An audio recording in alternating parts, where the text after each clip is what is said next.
வணக்கம் நண்பர்களே. வெற்றி துளசி சீரியல் செம்ம பரபரப்பாக போயிட்டு இருக்குன்னே சொல்லலாங்க. பரபரப்பான கட்டத்தில் நம்ம சிவராமன் தன்னோட ஆட்டத்தை ஆரம்பிச்சிட்டாங்க. மகேஷ் எப்படி தன்னை கடத்தி கொடுமைப்படுத்தினாரோ அதே மாதிரி இப்போ மகேஷை கடத்தி மகேஷை டார்ச்சர் பண்ண ஆரம்பிச்சிட்டாங்க சிவராமன். அதோட பார்த்தோன்னா யாருடா எனக்கே இப்படி உல வச்சுட்டா யாரா இருக்கும் அப்படின்னு அந்த இடத்துல கெட்டி போட்ட நம்ம மகேஷ் கயத்தில் அகப்பட்டு கெட்டி இருக்காங்க. அப்பவும் விடமாட்டேன் அப்படின்னு அந்த இடத்த கொந்தளிக்கிறாங்க. இந்த சைடு பார்த்தோன்னா இனி என்னோட பொண்ணு இந்த மகேஷுக்கு டார்ச்சர் இல்லாமல் சந்தோஷமாக வாழணும், அதுக்காக தான் இந்த மகேஷை இனி காலம் ஃபுல்லாக அந்த ரூமுக்குள்ளே இருந்து கஷ்டப்படணும், அவன் எப்படி என்ன செய்தானோ அதே மாதிரி அவனையும் அந்த டார்ச்சரை அனுபவிக்க வைக்கணும் அப்படின்னு சிவராமன் களை இறங்குறாங்க. அதை பற்றி தான் இந்த வீடியோக்குள்ளே பார்க்க போகிறோம். அதுக்கு முன்னாடி சேனலுக்கு லைக் அண்ட் சப்ஸ்கிரைப் பண்ணுங்கள் ஃப்ரெண்ட்ஸ். பக்கத்தில் இருக்க பெல் ஐக்கானையும் கிளிக் பண்ணுங்கள். அப்போ தான் நான் போடுற ஒவ்வொரு வீடியோவும் நோட்டிஃபிகேஷனாக உங்களுக்கு கிடைக்கும். வாங்க ஃப்ரெண்ட்ஸ், வீடியோக்குள்ளே போகலாம்.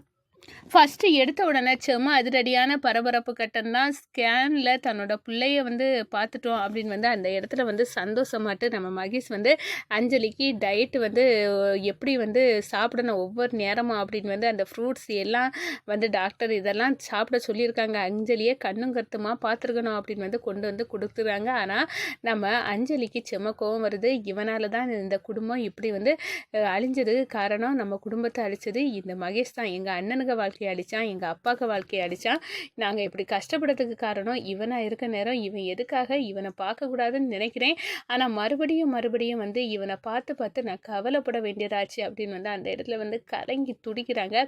ஒரு கட்டத்தில் பார்த்தோன்னா நம்ம அவங்க அம்மா லட்சுமியை கட்டி பிடிச்சி நம்ம அஞ்சலி அழுறாங்க. யாரை பார்க்கக்கூடாது, யாருக்கு கண்ணில் முழிக்கக்கூடாதுன்னு நினச்சோன்னா, ஆனால் அவை மறுபடியும் என் கண்ணில் இருந்து பட்டு என்னை டார்ச்சர் பண்ணுறாமா அப்படின்னு அந்த இடத்துல கரிகலங்கி சொல்கிறாங்க. ஆனால் நம்ம மீனாட்சிக்கு இந்த சைடு பார்த்தோன்னா சுந்தருக்கு அப்பாவை நான் வெளியே கொண்டு வரணும், அவர் கஷ்டப்படக்கூடாது, அதுக்கு என்ன வழி உண்டோ அதை பண்ணணும் அப்படின்னு அந்த இடத்துல இந்த சைடு மீனாட்சி ஈஸ்வரமூர்த்தி குடும்பத்தை அழிக்கிறதுக்கு நானும் சுந்தரோட அப்பாவும் சுந்தரம் சேர்ந்து எடுத்த முயற்சியில் இப்போ சுந்தருக்கு அப்பா ஜெயிலில் கம்பி என்னார். ஆனால் அதை விடக்கூடாது, அவரை எப்படியாவது வெளியே கொண்டு வரணும் அப்படின்னு இந்த இடத்துல கங்கணம் கட்டுறாங்க. இந்த சைடு நம்ம அஞ்சலி அப்படியே அழுது துடிக்கிறாங்க.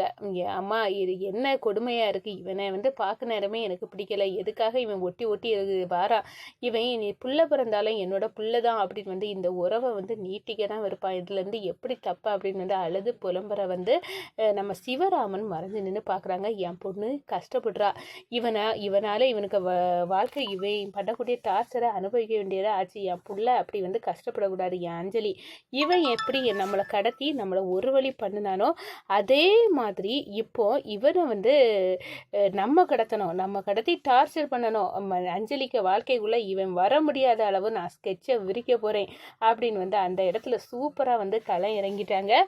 நம்ம சிவராமன் ரவுடிகளை சிவராமன் செட் பண்ணுறாங்க.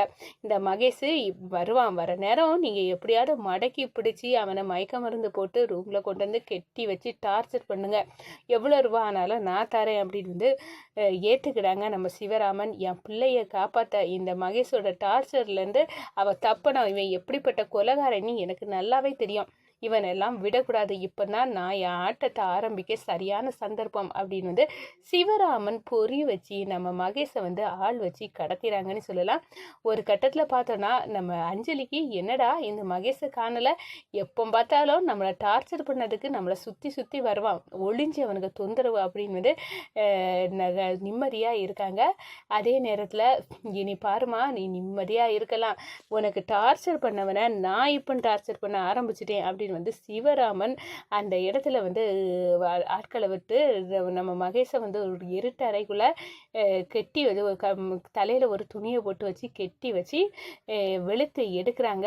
அதோட பார்த்தோன்னா இனி காலம் ஃபுல்லாக நீ இந்த ரூமில் தான் இருக்க போகிற அப்படின்னு சொல்ல நேரம் நம்ம மகேஷுக்கு ஞாபகம் வருது, அடடா நம்ம இந்த சிவராமனை இந்த வேலை தான் பண்ணணும், ஆனால் நம்மளுக்கே திருப்பி இப்போ ரிட்டன் அடிக்கிற அளவுக்கு யார் இருக்கா, சிவராமன் தான் இப்போ உயிரோடு இல்லையே, அப்படி இருக்கனால நம்மளை ரூமுக்குள்ளே கட்டி வச்சு வெளுத்தெடுக்கணும்னா அது யாரு அப்படின்னு ஒன்றும் புரியலையே, நமக்கு அப்படி ஒரு எதிரி யார் இருக்கா ஒன்றுமே புரியலை அப்படின்னு அப்படி இருட்டு அறைக்குள்ளே இருந்து கஷ்டப்பட வேண்டியது ஆயிற்று அப்படின்னு நினைக்கிறாங்க. நம்ம சிவராமனை இப்படி கொடுமைப்படுத்தணும், அதே நேரம் அந்த சிவகாமி அம்மாவையும் இதே மாதிரி தான் டார்ச்சர் பண்ணோம். இப்போ நம்ம செய்துக்கிறதுக்கு எல்லாம் வந்து பழியாட்டு இப்போ நம்மளை யாரோ ஒரு ஆள் இப்படி டார்ச்சர் பண்ணுறது, கண்ணுக்கு தெரியாத அந்த எதிரி யாருன்னு கண்டுபிடிக்கணும், விடமாட்டேன்டா விடமாட்டேன்டா அப்படின்னு வந்து அந்த இடத்துல வந்து கொந்தளிக்கிறாங்க. இந்த சைடு பார்த்தோன்னா நம்ம துளசிக்கு வந்து சந்தேகம் கூடுது. நம்ம வீட்டில் நம்ம கூட வேலை பார்த்துட்டு இருந்த அந்த நபர் எதுக்காக வந்து நம்ம அத்தையை வந்து கொல்லதுக்கு வந்து துப்பாக்கியை வச்சு சுடுறதுக்கு ஏற்பாடு பண்ணணும், ஒன்றுமே புரியலையே. நமக்கு மீனாட்சி எதிரின்னு தெரியும், இவருக்கும் மீனாட்சிக்கும் ஏதாவது தொடர்புண்டா அப்படின்னு வந்து மண்டையை பிச்சுட்டு இருக்காங்க. அந்த விஷயத்தை துளசிட்ட போகிறாங்க. யாரை நம்புறதுக்குனே வந்து தெரியலை அப்படின்னு வந்து துளசி வந்து நம்ம வச்சுட்டு சொல்கிறாங்க. நம்ம வீட்டில் நம்மளை கூட வேலை பார்த்துட்டு இருந்த நபர் எப்படி வந்து எதிரியாக மாதிரி நம்ம மீனாட்சி அண்ணி அவங்க கூட கொஞ்சம் எதிரி தான். ஆனால் எனக்கு என்னமோ மீனாட்சிக்கும் இவங்களுக்கும் சம்மந்தம் இருக்குன்னு தோணுது அப்படின்னு வந்து அந்த இடத்துல வந்து நம்ம துளசி வந்து நினைக்கிறாங்க. ஒரு கட்டத்தில் பார்த்தோன்னா சுந்தர் அவன் வந்து இப்போ எங்கே இருக்கான் அப்படின்னு வந்து அந்த இடத்துல வந்து சுந்தருக்கும் இந்த நபருக்கும் இந்த நம்ம வீட்டில் வேலை பார்த்து வந்து இப்போ போலீஸ் பிடிச்சிட்டு போனாங்கல்ல அந்த நபருக்கும் வந்து ஏதாவது தொடர்பு இருக்கா இல்லை அப்படின்னு வந்து அந்த இடத்துல வந்து ஆராய நேரம் இந்த மீனாட்சி ஏதோ ஒரு சதி பண்ணுறா அப்படின்னு வந்து நல்லாவே தெரியுது. ஆனால் அவள் எதுக்காக இந்த குடும்பத்தை பழிவாங்க வந்தா அப்படின்னு மட்டும்தான் எனக்கு புரியலை அப்படின்னு வந்து அந்த இடத்துல கொந்தளிக்கிறாங்க.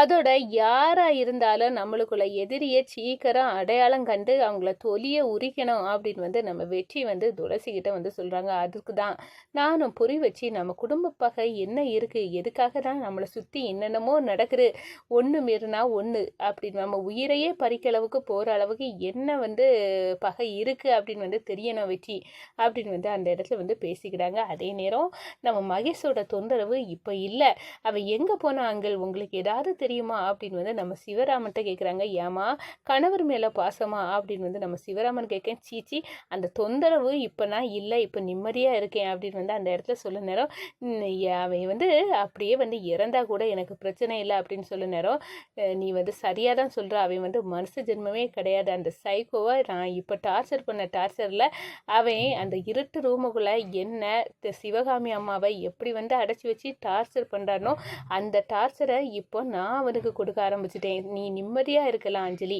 அப்படின்னு வந்து அந்த இடத்துல வந்து மனசுக்குள்ளே வந்து நினைக்கிறாங்க.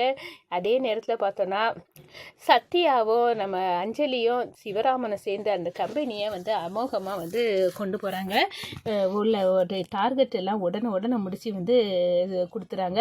நம்ம வாழ்க்கை இப்போ நல்லா தான் இருக்குது, சத்யாவை அவங்க வீட்டு கூட வந்து சேர்த்து வைக்கணும் அப்படின்னு வந்து நம்ம அஞ்சலி அவங்க மைண்டெல்லாம் மாற்றணும், அவங்களும் அவங்க பையனை ஏற்றுக்கிடணும், சத்யாவோட மனைவியும் சத்யாவை ஏற்றுக்கிடணும், அதுக்கு என்ன பண்ணணுமோ அதை பண்ணணும் அப்படின்னு வந்து அந்த இடத்துல வந்து சத்யாவின் வாழ்க்கையை வந்து அவங்க குடும்பத்தோடு சேர்த்து வைக்க நம்ம அஞ்சலி வந்து முடிவெடுக்கிறாங்கங்க.